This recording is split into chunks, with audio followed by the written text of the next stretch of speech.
The rain came down in relentless sheets, turning the dirt road into a river of mud. Her shoes were soaked through, her coat clung to her skin, and her body trembled from exhaustion.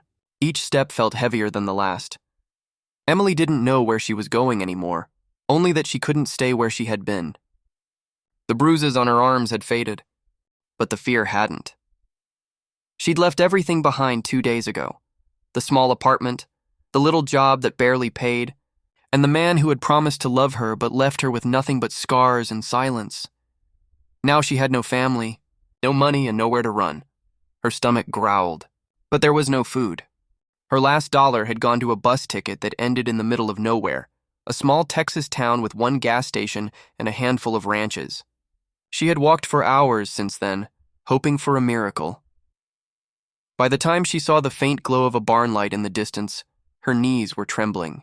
She stumbled toward it like a moth drawn to warmth, praying someone would let her rest, even if just for one night. When she reached the barn, she hesitated. The rain hammered the roof, thunder rumbling overhead. She pushed the door open quietly and slipped inside. It was warm, dry. The smell of hay and horses filled the air.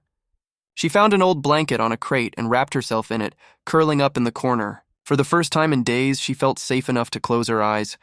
She didn't hear the boots until they stopped right beside her. "What are you doing here?" a deep voice asked. Emily jerked awake, heart racing. In front of her stood a tall man in a soaked hat and flannel shirt, his face half shadowed by the lantern he held. His eyes, calm, unreadable, studied her for a long moment. I'm sorry," she stammered. "I didn't mean to trespass. I just needed somewhere dry." "I'll go." He didn't move. "You're freezing," he said simply. His voice was steady, low, like thunder before it breaks. "I'll be fine," she whispered, clutching the blanket tighter. He sighed quietly, setting the lantern on a nearby beam. "You got a name?" "Emily." "Emily," he repeated slowly, as if testing the sound.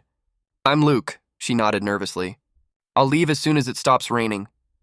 He looked at her for another moment, then shook his head. "No, you won't. You'll stay in the house till morning." "Got a fire going there." Her eyes widened. "No, I can't." "You can," he interrupted. "You're shaking so bad you'll get sick if you don't." He reached out a rough, calloused hand.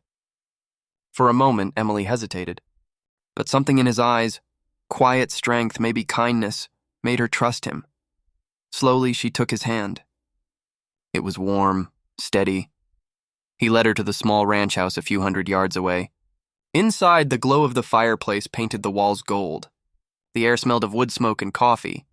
"Sit," he said simply, motioning to a chair. She obeyed, too tired to argue. He poured her a mug of something hot and handed it to her. "Drink," she sipped. It was strong, bitter, but it spread warmth through her chest. Luke sat across from her in silence, removing his hat. He was quiet, not out of coldness, but because he didn't need words to fill the space. "Thank you," she whispered. For not asking questions, he nodded once. "You'll tell me when you're ready." And she did, eventually. Over the next few days, as the rain gave way to clear skies, Emily stayed. Luke gave her simple chores, feeding the horses, cleaning tack, helping in the kitchen. He didn't pry, didn't pity. He simply treated her like someone who belonged. She found herself drawn to the rhythm of the ranch, the sunrise breaking over the fields, the sound of boots on wood, the way Luke spoke gently to his animals. He was a man of few words, but every action carried weight. One evening, she asked, "Why are you helping me?" He looked up from fixing a fence post. "You needed help, that simple?" She asked, almost disbelieving. He met her eyes. "Most good things are."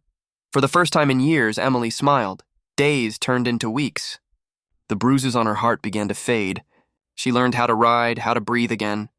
Sometimes she'd find Luke watching her quietly. Not with desire, but with quiet concern, as if making sure she was truly healing. One night, they sat by the fire, the air filled with the soft crackle of wood. She looked at him and said softly, "You don't talk much, do you?" He smiled faintly. "Talking's overrated. Listening's better. Then what do you hear when you listen to me?" she asked, half teasing. He paused. "A woman who's been through hell and still hasn't forgotten how to be kind." her eyes filled with tears. "You don't know me," he met her gaze steadily. "I know strength when I see it." Something shifted between them then, something unspoken, tender, real. When spring came, she planted flowers outside the porch. The ranch, once quiet and lonely, felt alive again. Luke would watch her laugh with the horses, sunlight catching her hair, and realize that somehow she'd mended the silence inside him too. One afternoon, as they stood by the fence line watching the sunset, she turned to him. "I used to think I was running from everything," she said softly. "But maybe I was running toward this." He looked down at her, his voice quiet but certain. "You found home, Emily." She reached for his hand, the same hand that had saved her that stormy night. He didn't pull away this time, and under the fading light of the setting sun, the woman who had once been lost found not just safety, but love, in the arms of a silent cowboy whose kindness spoke louder than words ever could.